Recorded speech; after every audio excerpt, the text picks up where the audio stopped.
breath you take could increase your chances of stroke in the tri-state area. A new study from the NYU Langone Medical Center says those already at high risk need to be careful. CBS 2's Valerie Castro has more on why the air may be bad for breathing.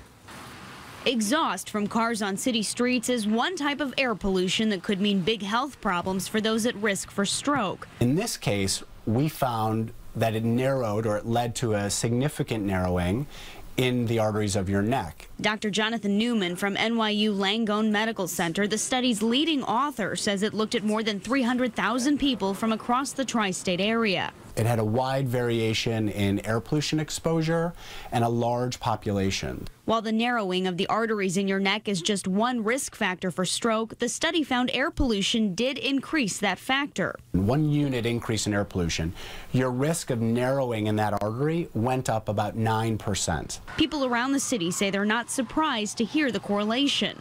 I believe it. I do believe it. That's why my parents are not here.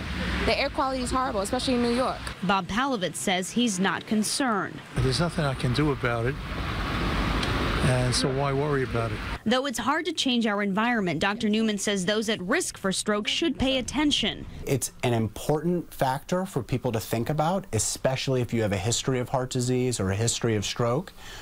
But the big things to control first are the known risk factors that are under your control. Factors like high blood pressure, smoking, and high cholesterol are all things you should avoid to decrease your risk.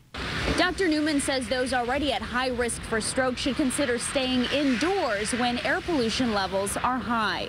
Reporting from Murray Hill, I'm Valerie Castro, CBS 2 News. Dr. Newman hopes that this study encourages more clean air regulations and enforcement around the country.